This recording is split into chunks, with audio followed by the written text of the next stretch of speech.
Reading classic literature shouldn't just be about trying to pass your high school English test. Knowing the classics is a great way for Christians to better understand and share their faith. St. Paul even quoted Greek philosophers and writers in his own letters to better connect with his audience, and we should be able to do the same today. Classic novels also help us better articulate Christian doctrine, classical virtue, and they give us a deeper understanding of our own humanity and how God redeems it. So today, we're not going to review the top 10 Christian books, but the top 10 classic novels, the ones most widely discussed in the Western canon, that a Christian would most benefit from reading. So, let's jump right in. Number 10, Brave New World by Aldous Huxley. Written in 1932, this is one of the classic dystopian novels, and it's amazing how much Huxley correctly predicted. For example, he describes a reproduction process similar to in vitro fertilization over 40 years before IVF was invented. The novel follows the residents of a society so firmly committed to utilitarianism that the concept of childbirth is considered a vulgar joke. I include Brave New World on this list because it's a kind of anti-gospel, the bad news of what life is like when humanity embraces a cold, utilitarian, technocratic way of thinking. This is especially the case when one of the characters, who is considered a savage, visits the so-called civilized world and is disgusted by what he sees. I recommend this book because it holds up a disturbing mirror to our own society and shows why the gospel is so badly needed. Number 9, Dracula by Bram Stoker. Written in 1897, Dracula is one of the pioneers in Gothic horror, a genre that focuses on ancient supernatural threats, often in the context of dreary places like castles and cemeteries. The novel is written as a series of letters and diary entries, so it has a kind of found footage quality to its horror. I'm sure the book was more unnerving to audiences who, unlike us, don't already know the basic rules about vampires, but many of the scenes are still quite creepy. My favorite was the increasingly harrowing logs on the doomed ship sailing to London, whose crew is picked off one by Count Dracula. This is a great book for Christians because Dracula is a kind of antichrist who, unlike the real Christ who gives eternal life through his blood, Dracula takes the blood of others so he can live forever. Bram Stoker was not Catholic, but the characters in his novel appeal to Catholic practices like the sign of the cross, crucifixes, and the presence of the Eucharist to fight Dracula, which at first they considered to be mere superstition. The novel can be seen as a liberal Protestant defense of Catholicism, as being the only faith to have an ancient, enduring quality to be able to stand up against that which is truly dark and demonic. Number 8, The Great Gatsby by F. Scott Fitzgerald. This is another novel whose purpose isn't to show the Christian faith through literature, but to artfully highlight the emptiness of life without the gospel. The novel is set in the Roaring Twenties on Long Island and is told from the perspective of Nick Carraway, a bond salesman who gets caught up with the mysterious millionaire Jay Gatsby. The novel is much better than the recent film adaptation, because Carraway's full and complete first-person descriptions are compelling because they're so dour, witty, and partially unreliable. The novel is also an excellent character study that shows how the things and people of this world can never truly satisfy us, and so when we chase after them, tragedy inevitably follows. As you read the book, you understand that the over-the-top Gatsby parties, as portrayed in the film and have been popularized by modern-day influencers, are not a good thing. They are a shallow illusion and only serve as camouflage to disguise the emptiness of trusting in wealth and power to provide you happiness. As 1 Timothy 6:10 says, "The love of money is the root of all evil." Finally, along with Brave New World, this is one of the briefer books on this list, so it's a good place to start if you want to dive into classic works. Number 7, The Lord of the Rings Trilogy by J.R.R. Tolkien. I admit this is a little bit of cheating since I'm putting all 3 books of the Lord of the Rings trilogy together, but when combined, they're about as long as some of the other epic novels that are out there and some of the other trilogies on this list. And don't think you can skip this one because you saw the films. While the films have some advantages in that the battle scenes are more epic than the book's descriptions, many other secondary characters are radically truncated, have far different personalities, or get sent to the cutting room floor entirely. And you miss out on Tolkien's poetic descriptions, which are not, as some people on the internet joke, just 40 pages of describing trees. That's something Victor Hugo, the author of Les Miserables, might do, but not Tolkien. Watching the films is like eating a deluxe cheeseburger, but reading the books is like eating a good steak, where you can really savor Tolkien's descriptions of things like the Hobbit's ballads. And this also resolves the rushed ending of Return of the King, which had to be done for a film adaptation, but robs us of the chance to see how Tolkien ties everything together in the end of his series. The trilogy represents a classic Christian allegory on the nature of good and evil and the corrupting effects of power on mere mortals. Unlike gritty anti-heroes so common today, the boundary lines between good and evil are clear, even if some good people temporarily fall under the sway of evil through cowardice or ignorance. And virtues like friendship and sacrifice are given their proper due, but not in a cheesy way. And this is all done through an accessible fantasy genre that isn't bogged down by cynical political themes. I'm looking at you, Game of Thrones. The Christian reader is taken to, as Tolkien once put it, joy beyond the walls of the world, poignant as grief. Number 6, Jane Eyre by Charlotte Bronte. I first read this book in high school and I hated it, but I gave it a chance again as an adult, and now I see why it's a classic. On a side note, I understand why classic books don't always appeal to young people. When you're in high school or college, you don't necessarily want to be sitting around reading about other people going on epic or romantic adventures. You want to be doing those things. So you get through the book as just an English assignment and get through it as fast as you can so you can go on your own adventures as a young person. But when you're older and life settles into a routine, it's fun to read about epic adventures either as escapism or as fun nostalgia if it parallels the adventures you had when you were young, or at least the adventures you would have liked to have had. At the very least, you're just older, wiser, and better able to appreciate the deeper message behind many of these stories. And that's true with Jane Eyre, written by Charlotte Bronte in 1847.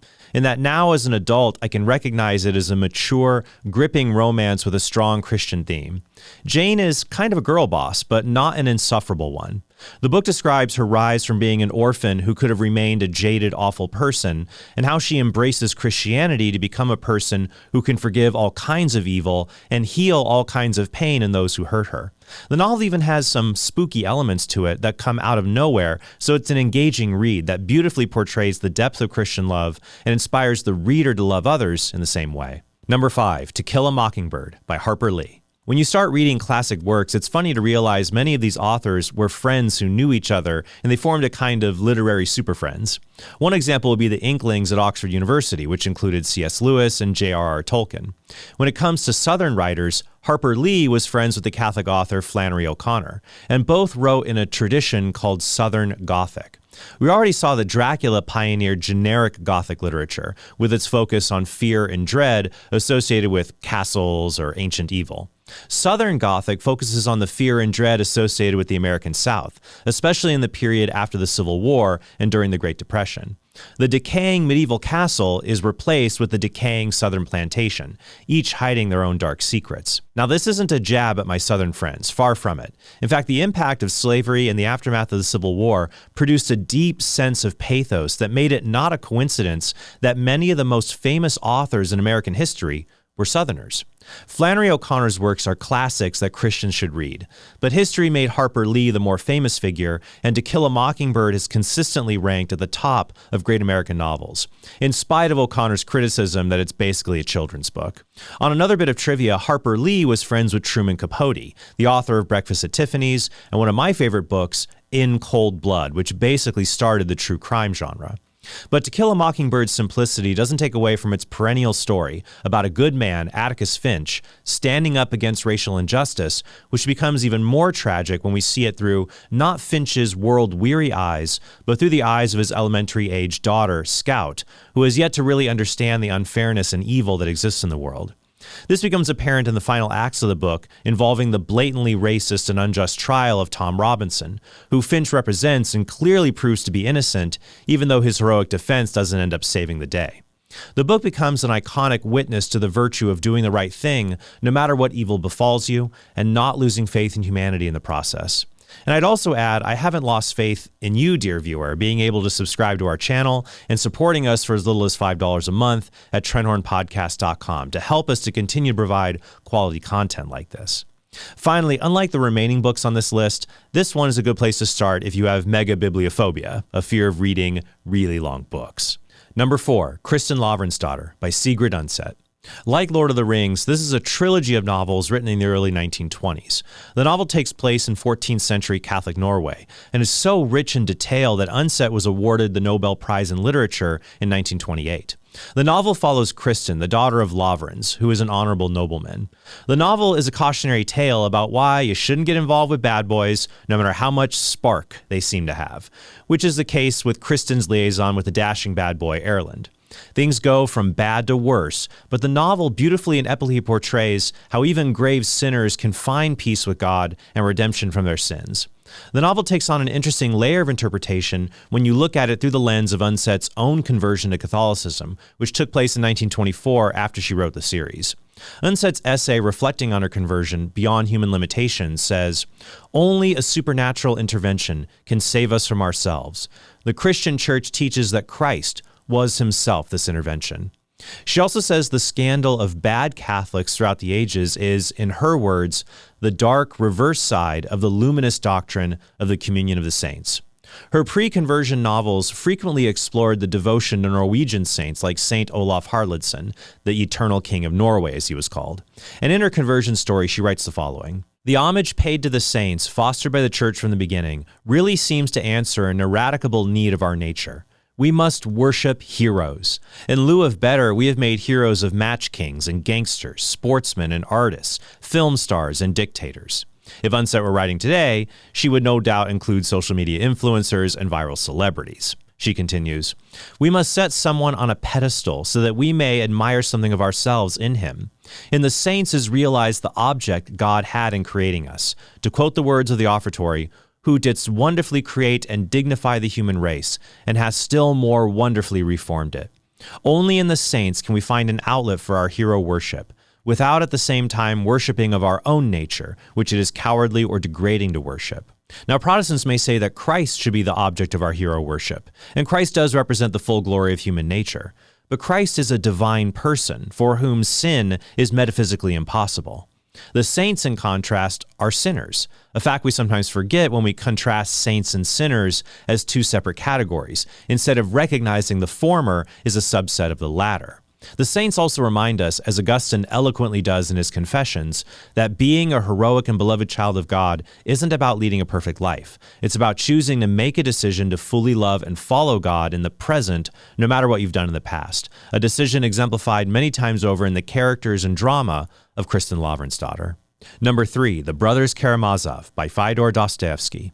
This is probably the most philosophically dense novel on the list, but it's well worth it. The novel is set in mid-19th century Russia and follows the trials of 3 and possibly 4 brothers who wrestle with the evils that befall them because of their despicable father. Each responds in a different way and becomes an allegory for different ways a person might respond to the problem of evil, or how a believer might respond to doubts about God's goodness. The novel's most famous scene is the haunting story within a story called The Grand Inquisitor, that imagines a medieval inquisitor accusing Christ of being the ultimate obstacle to human happiness rather than the guarantee of human happiness and flourishing. The Grand Inquisitor also serves as an important reflection of why Russia, which had previously been a stronghold of religious fervor, began to drift into atheism and then state-mandated materialism and communism. Oh, and when reading this novel and other works of Russian literature, it's helpful to have a cheat sheet with character names on it, because Russian authors tend to refer to people by more than one name. But if you have the patience to work through the complex characters and themes, you'll be greatly rewarded with what many have called one of the greatest works of literature in history. Number 2, Brideshead Revisited by Evelyn Waugh. I worry that this one has become the Napoleon Dynamite of Catholic books. For those of you who don't know or don't remember, Napoleon Dynamite was a quirky coming-of-age comedy that came out in 2004, right when I started college. At the time, people told me it was literally the funniest thing they had ever seen in their entire life. I saw the movie, and I didn't have the mind-blowing experience that I was promised. It was funny, but if I hadn't heard all the hype about the movie, I probably would have thought it was much funnier. Brideshead Revisited is similar because many Catholics say it's the greatest Catholic novel or the greatest Christian novel of all time, and they make these grand promises about what will happen if you read it, like make sure to have lots of Kleenex ready. And that's unfortunate because Brideshead Revisited is a slow burn of a book. The first time you start reading it, you'll probably ask yourself how these messed up, dysfunctional people could represent the greatest Catholic novel of all time. But what makes the book so good is its realistic depiction of how God's grace works in our lives, often at a very slow pace, so you have to keep that in mind when you read it. The novel's subtitle is The Sacred and Profane Memories of Captain Charles Ryder, who acts as the narrator recalling his interactions over the course of decades with the wealthy English Catholics who live in Brideshead Castle.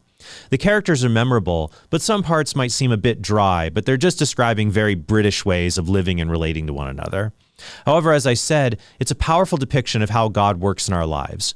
The novel alludes to this passage from G.K. Chesterton's Father Brown Mysteries. Father Brown looked him full in his frowning face.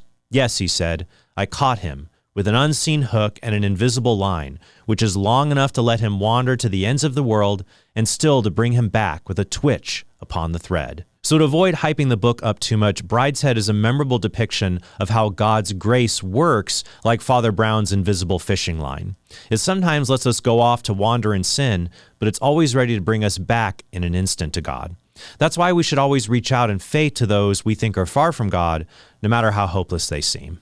And finally, number 1, Anna Karenina by Leo Tolstoy. When the author William Faulkner was asked to name the 3 greatest novels of all time, he said, Anna Karenina, Anna Karenina, Anna Karenina. Written by Leo Tolstoy in 1864, it is indeed one of the greatest novels, if not the greatest novel at least on the subject of marriage. The book follows several interconnected families, most notably the relationships of Anna and Vronsky and Kitty and Levin.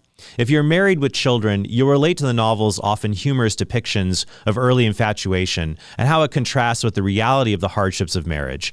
And you'll be torn by how it depicts tragedy affecting marriage and why only marriages with a solid foundation can weather these storms. The novel is set in Imperial Russia in the late 19th century, which is before the Communist Revolution, but you see the seeds of socialism, materialism, and atheism being planted for that radical change, especially in how the educated elites mock the idea of faith and traditional family units. It does have some lengthy digressions into things like peasant agricultural techniques, but keep on reading because it's worth it. While Dostoevsky was the better Christian, Tolstoy was the better Russian author, and his depiction of some scenes, especially one character's unaliving, still makes my heart nervously pound.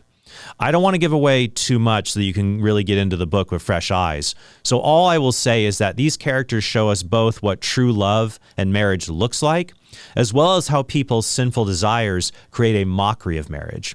One of the characters also showcases one of the best and most believable literary journeys from irreligion to faith that I've ever read, in contrast to many times when Christians portray conversion in the cheesiest, most unrealistic way possible.